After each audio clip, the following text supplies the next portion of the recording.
Today's guest was the youngest to graduate from her Christian school. She was valedictorian of her class. She launched 2 businesses and has written her very first book, and she's only 20 years of age. We'll find out what is the power behind my guest, Nysi Kilgore. I'm Babbie Mason, and this is Babbie's House. Stay tuned, a very inspiring show is coming your way. Babbie's house, Babbie's house. Every day is filled with possibility. At Babbie's house, Babbie's house. Everybody is family. Welcome to Babbie's house.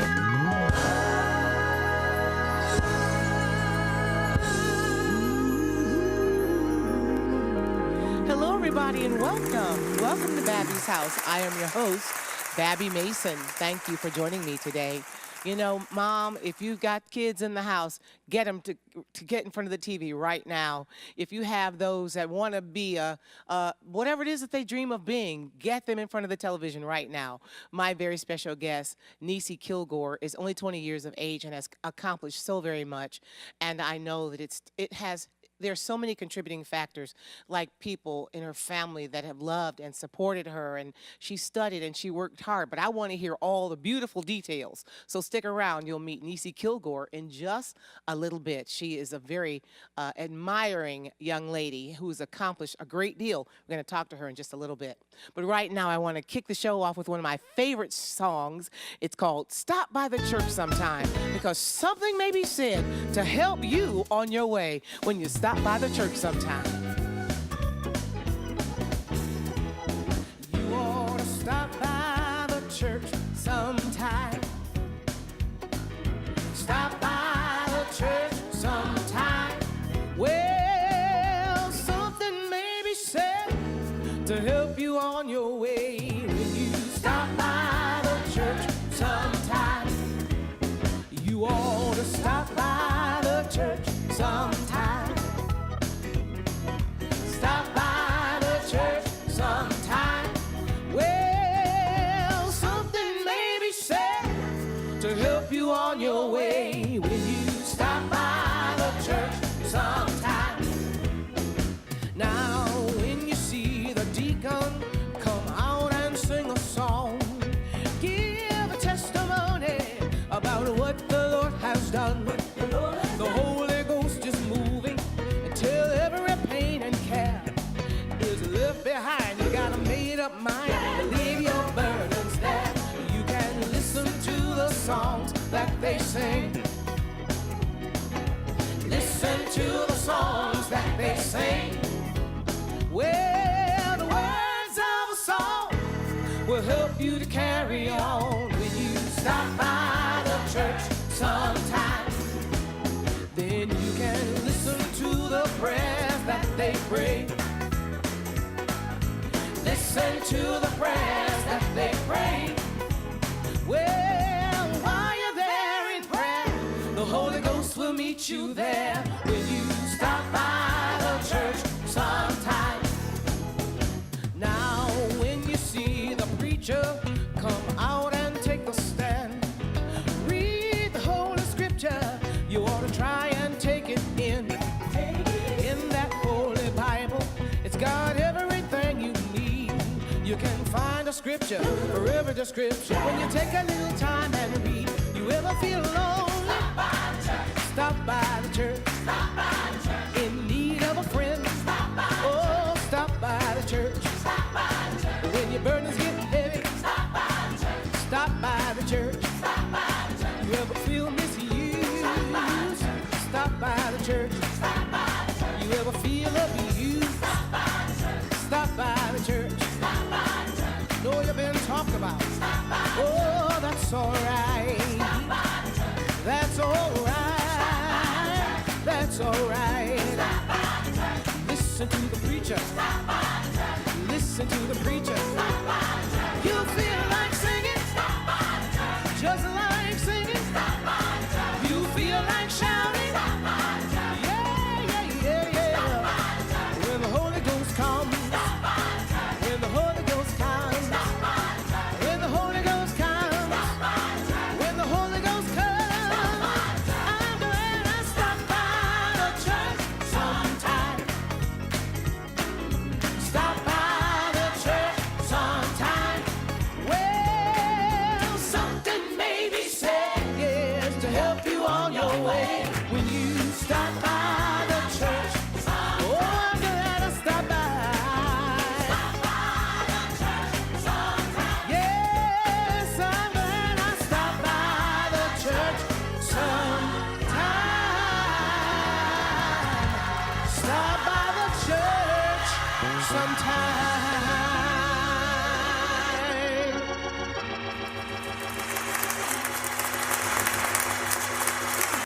Welcome back to Babbie's house. Today's guest is a remarkable young lady. She has accomplished so much, and only to be 20 years of age. She has launched 2 businesses as a teenager. She's written her very first book. She's valedictorian of her class. She's the youngest one to graduate from her Christian school. She is getting her graduate degree. She's already got her undergrad degree. She is a remarkable young lady who loves the Lord, who is supported by her family. I want you to help me to welcome to Babbie's house, Nysi Kilgore. So happy to have you on the show, Thanks for my having friend. me. And I just learned, I just love these, when you've learned a little surprise that she is also a student at Lee University in Cleveland, Tennessee, where I happen to be an adjunct professor in the School of Music. So we have walked the same halls some of the time, although we haven't met until today. But it's just fun to know that you are a student at Lee University. It's a great school. It is. Well, Nysi, you've been working, girl. I have. You've been working day and night. But so where does this work? Let's just start about your work, because you've accomplished so much to be so young. Where does this work ethic come from? Honestly, mom and dad. I was homeschooled from about kindergarten until 10th grade, and so mom and dad just kind of instilled that in me. We work hard, we get what we want, we work for what you want in life with God's help. If you work hard, you can get where you want to get. And so it's always been what I've seen. My mom had 3 businesses, and I saw her and my dad work to get them up and going and successful and running. And so hard work is all I've ever saw, so hard work is all I ever known. And so it was kind of instilled in my heart that you go for what you want. And so Yes. And so sitting in the galley, on the sidelines are your family, your mom, your brother, your sister. What does it mean to have family that supports you? And you give so much credit to your parents. So what does it mean? And why is that important to have your family support? What does that mean to you? family means everything to me. You ask my mom, if you go talk to her, I'm home every weekend from Lee. I come back home because they're my support, they're my backbone. And I think my dad always says, we're weak like this, but like this, we're stronger. And so we try to bond together and work together and fight together and be together. And so I think without them, I don't know where I'd be or the support I'd have. Friends have come and gone, but my family has remained constant and consistent. And so they mean everything to me. They mean the world to me. Oh, there was one thing I forgot to tell you all. She's also an ordained minister. Let's not leave that out. Why is that important for you to be ordained? I remember I was 13 and I was in church and they had an altar call. And I've been hearing my whole life that I was called by God. My granddaddy was a bishop and my parents are ministers as well. And we have a ton of ministers and evangelists in my family. And so my whole life I've been hearing, Nysi, you're called by God. God has great things for you to do. So I remember being 13 at my church, the Harvest Tabernacle Church in Lithonia, and Apostle Travis Jennings did an altar call. And he was like, if you just want to surrender your life to the Lord, like, now is your chance, now is your moment. And I remember walking down the aisle and going to the altar. I remember crying, sobbing, and telling the Lord, wherever you send me, I'll go. Wherever you want me to do, I will do. I will chase after you wholeheartedly, and I won't withhold anything from you. And so for me, being ordained is a step of obedience. It was hard, it was uncomfortable, but I told God I'd do anything he asked me to do. And so it was a step of obedience for me. Why was it uncomfortable? What about it was a struggle? I was 13 in a class with 30-year-olds and up. And so in the class to study to be ordained. Yes. I get that. Yes. And so you were a 13-year-old when you were studying for your ordination? Yes. That's wow. Yeah. And so it was all these older people, and none of my friends were doing anything like that. And so my friends always say, why are you at church all the time? Why can't you just come hang out? Why do you have to be at church? And so it was uncomfortable because people made it uncomfortable for me. I didn't see anything wrong with it, but clearly there was something wrong because everyone made it seem as though there was something wrong. And so it was a struggle to completely surrender my entire life because part of me wanted to be normal. And I knew I wasn't, but part of me wanted to be because normal is what's in and normal is what's cool. And so that's what I want to be. But through surrendering completely, I realized that normal doesn't bring change. Being willing to be abnormal is where change is found. So being different. Yes. Amen. I love to tell my students or my children that, or my audiences, that God didn't create us to blend in to be ordinary. He created us to stand out. Yes. To be unique, to Yes. be different. When you're different, that's when you shine best. Yes. So we commend you for that. Thank you. You've written a book. Tell us about your book. Yeah, the name of my book is God Is, Lessons I've Learned About God in College. I feel like before I went to college, everyone tells me, it's the best 4 years of your life. Like college, you make your best friends, and you make lifelong connections. And so I went to college with a lot of false expectations, I feel like. And my first semester there, I told you I was homeschooled until 10th grade. And then 11th and 12th grade, I went to a private Christian school in Swanee, Georgia. My dad was my Bible teacher, and my mom was my college advisor. And so even though I wasn't homeschooled anymore, home was still at school.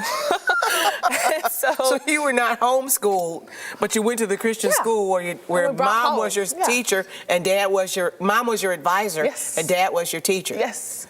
So I brought home to school.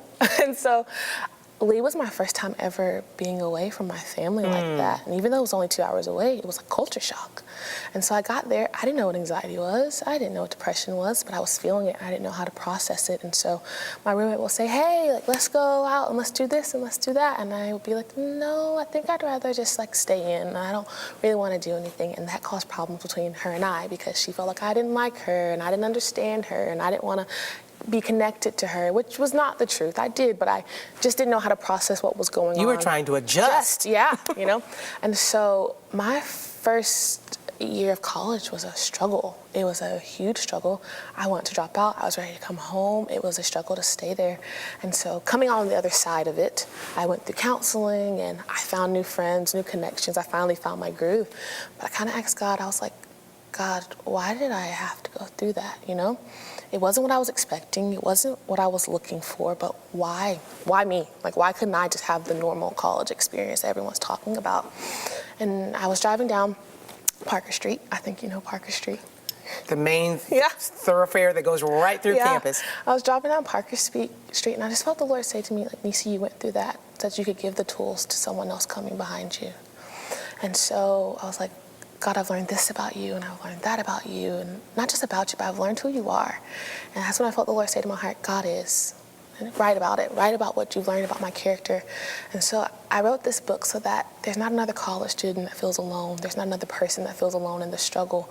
You're not alone. The Lord is present with you. And if you step back out of struggle and examine it, you can learn so much about the character of God and who he is, not just the name of God, but the nature and the character of God. If we evaluate our struggle properly, there's purpose on the other side of struggle. And that's why I wrote the book, to let someone know that your struggle has purpose and it has meaning, and you're going to be better on the other side of it. You know, when you write a book, you're incorporating not just the subject of the book, your knowledge, but you're also incorporating your experience, your story, the details of your life. Yeah.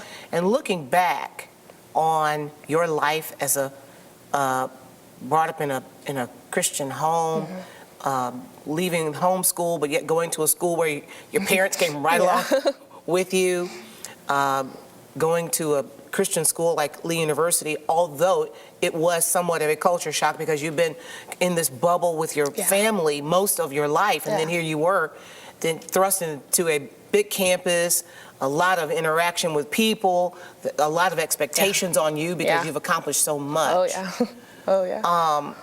What is it like to be to have all those expectations on you as a person? Because you're only 20. Yeah. You're only 20, but yet you've done some things that 40 and 50-year-olds haven't done. Talk about the how do you deal with the pressure of expectation?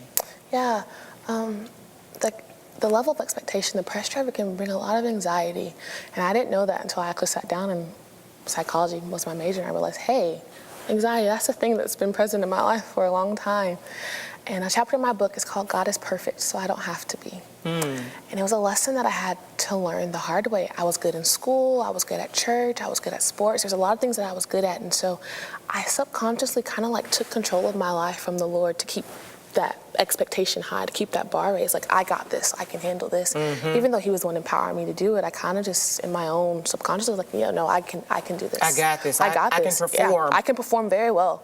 And so, end of my junior year, I got a concussion, I had a TBI. I couldn't remember my name. I was struggling through school. And so the one thing that I knew that I was good at, I had lost complete control of. Like, I was failing classes. I was failing tests. I don't fail things. I was valedictorian. I was like, I'm Nysi. I don't fail. And so it took a whole 2 semesters for me to recover. And then within those 2 semesters, the Lord really taught me about taking that burden off of myself to be perfect or to perform well and laying it at his feet. I don't have to be perfect because I serve a king that is completely perfect in everything that he does. So even if I fall below the expectation or fall below the standard that people have set for me, I'm still covered by his grace. And so I don't have to perform well because I serve a king that does all things well. And so I kind of have handled the pressure by giving it to the Lord, honestly, and allowing the Lord's grace to cover me as I do what I do, and really laying everything and giving everything to him through the process. So You are studying marriage and family therapy. I am. Which is very I'm super exciting. excited.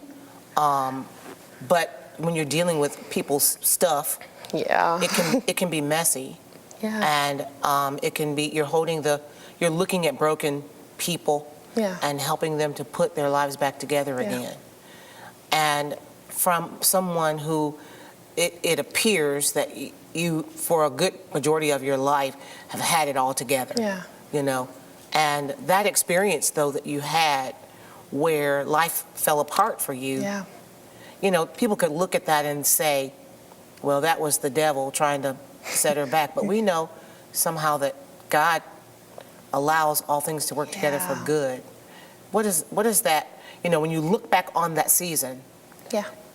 what does that mean to you? To see how life fell apart, but God put it back together again. Then he set you up Yeah. to help people with brokenness. Yeah. When we're out of time for this segment, but we're going to come back here in a couple Okay. minutes. I want us to address that. Okay. Because the bottom line of what I'm trying to say is that there is brokenness. There's beauty Yes. in brokenness. Yes. And with God, he puts it back together again, and he causes it to be beautiful. Yes. Stick around. When we come back after this break, we'll talk more with Nysi Kilgore and how God can fix everything in your life. Stick around. We'll be right back.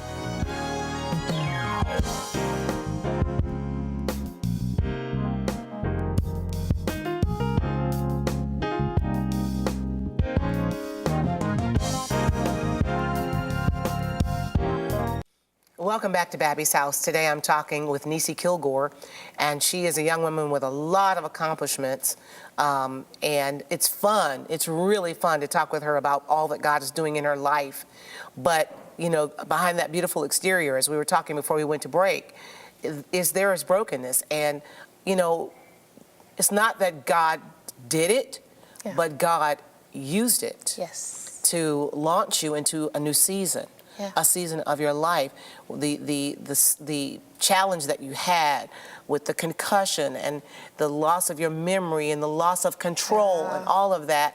God, I'll ask you, how do you see God using that, the brokenness in your life? How is he using that to set up the next season in your life? Yeah. I think oftentimes as believers, we try to hide our brokenness from God as if he can't use it or he doesn't like it or he doesn't can't want see it. Or he can't see it. So we try to hide it and put ourselves back together on our own, and we'll never be successful trying to put ourselves back together on our own or hiding our brokenness from the only one that can put it back together correctly. And so I think at first I used to be ashamed about my brokenness, like dealing with anxiety and depression and the concussion and all those things. And when I actually owned it, no, I'm a broken individual, but broken individuals need Jesus. And so I owned it and I became comfortable with it. Not comfortable being broken, but comfortable being able to say, I'm a broken individual that needs a savior. You became comfortable with being vulnerable? Yeah, you know, that's not a thing that we really see now. People don't really like to be vulnerable. We like to paint a pretty picture, but I think that the Lord works best in brokenness and vulnerability. He likes broken pieces. And so I think my life story or our story is a story of hope. It's a story of the believer that all things work together for the good of them that love the Lord. That is the hope that we can cling to through brokenness, in brokenness, with our broken pieces. There is hope at the end of it because our hope is in Jesus. And so I guess that's why I like brokenness. I'm comfortable with it because I know brokenness is not the end of my story. There's hope at the end of Hallelujah. it. That's awesome. Okay, I'm going to ask you a question that to me is just kind of oxymoronic, but what do you want to be when you grow up?